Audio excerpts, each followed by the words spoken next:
The doctor came in, and I mean, I wasn't even looking at her. I remember her saying, "You were told that the baby would have been high risk for Downs, were you not?" She said, well, he definitely has it. He has this marker, this marker, this marker, and that's how quick the statements were made. And at that point, my wife collapsed in the bathroom, and the nurse had to help her back to the bed. He automatically turned around and said, "This is a coincidence, this has happened." And Jim says, "What do you mean it's a coincidence?" He says, "My wife is blind and she can't see, and this is a coincidence?" The way they told me, it was just like, they didn't really care. They didn't even think about how they're saying it. He said, "Looks like you have a tumor coming out of the nose." He was in a hurry. And he just talked to me for a second, and then he walked out of the room.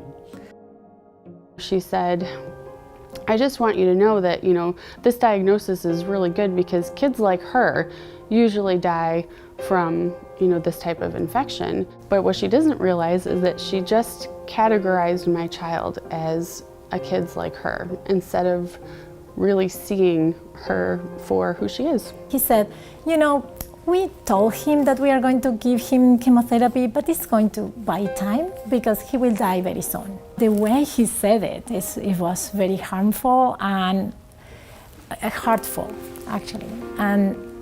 And I shut down. I didn't believe him. I walked in and I was met with, "Well, you're a big girl, so this surgery is going to be difficult." I heard what I'd heard all my life is that you're fat. I know that it's not the way that they meant to say it, but that's what I heard. And words are all about what you hear.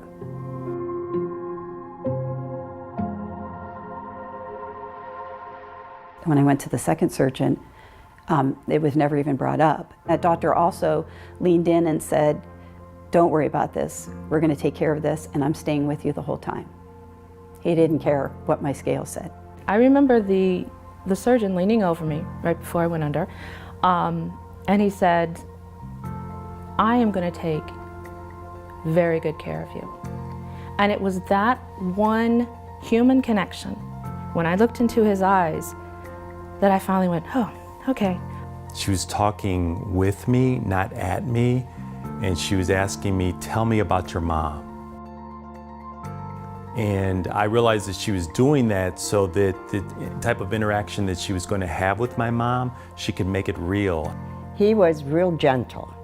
He said, "You have AML, leukemia." And that's when I started to cry, and I said, "Okay." He hugged me, and, "Oh, yeah."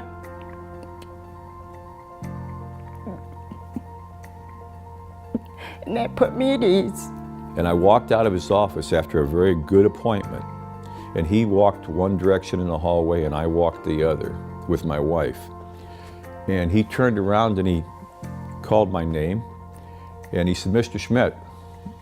And I turned around and we were probably 20 feet apart. And he said, "I just want you to know you're doing very well." So I think when you see a doctor that cares that much, it kind of makes you feel good. The most powerful and impactful words that I heard, they educated me and empowered me. I was able to make an informed decision and actually spend quality time with my mom.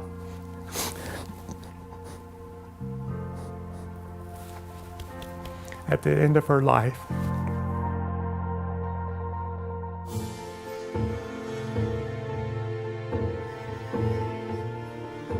Patients allow us to enter into their life at one of the most vulnerable moments in their life. Take a minute to think about it, to step into their shoes.